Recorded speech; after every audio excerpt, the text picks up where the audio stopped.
রামনগর বিধানসভার অন্তর্গত রবি তীর্থের আয়োজনে পালন করা হয় কবিগুরুর 164তম জন্মবার্ষিকী।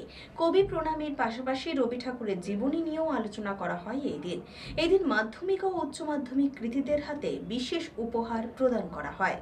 পূর্ব মেদিনীপুর জেলার রামনগর বিধানসভার অন্তর্গত রবি তীর্থের আয়োজনে কবিগুরু রবীন্দ্রনাথ ঠাকুরের 164তম জন্মবার্ষিকী পালন করা হয়।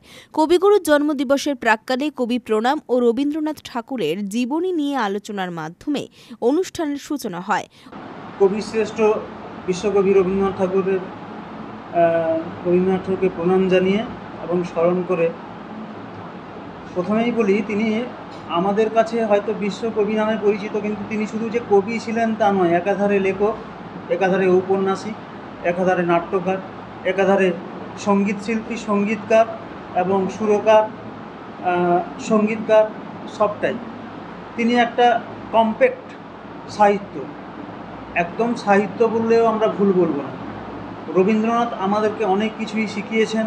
রবীন্দ্রনাথের তুলনা হয়তো কারোর সঙ্গে আমি করতে চাই না বা করতে পারবো না, সেই ধৃষ্টতা আমার নেই, কিন্তু ভারতবর্ষের একজন কবি হিসাবে তিনি বিশ্ব দরবারে আমাদের দেশকে পৌঁছে দিয়েছেন। ভারতের প্রথম নোবেল জয়ী আমাদের সাহিত্যে রবীন্দ্রনাথ ঠাকুর 1913 সালে তিনি নোবেল পুরস্কারটি পান।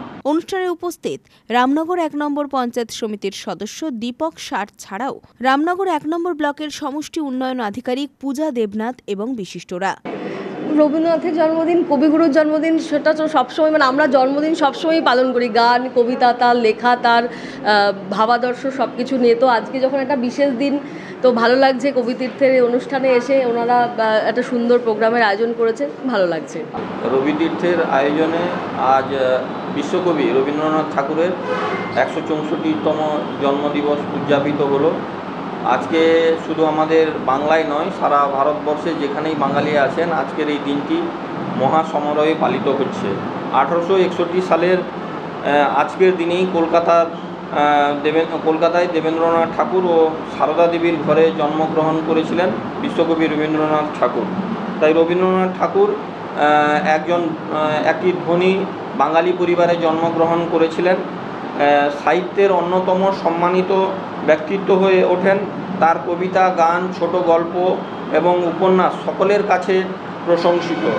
এবং রবীন্দ্রনাথ ঠাকুর জনগণ মন অধিনায়ক জাতীয় সঙ্গীত লিখেছিলেন, যা ভারতের জাতীয় সঙ্গীত হয়ে ওঠে।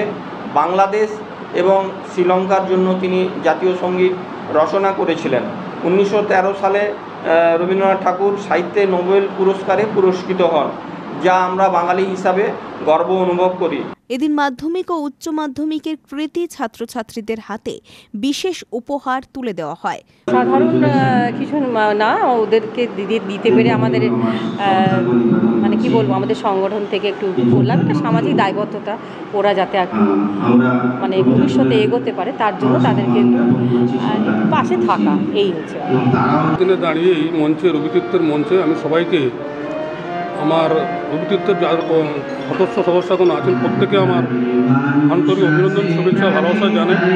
আজকে আমার দিনে বাড়তি পাওনা যে তারা আজকে আমার এই জন্মদিনটাকে এইভাবে পালন করতে করেছেন, তাদের জন্য আমি কৃতজ্ঞ। সবচেয়ে প্রথমে জানাই যে আজকে কবিগুরু রবীন্দ্রনাথ ঠাকুরের জন্মদিনে আমি ওনাকে নতমস্তকে প্রণাম জানাই। এই কবি তীর্থ যতদিন থাকবে আমি ওনাদের পাশে সঙ্গে থাকবো।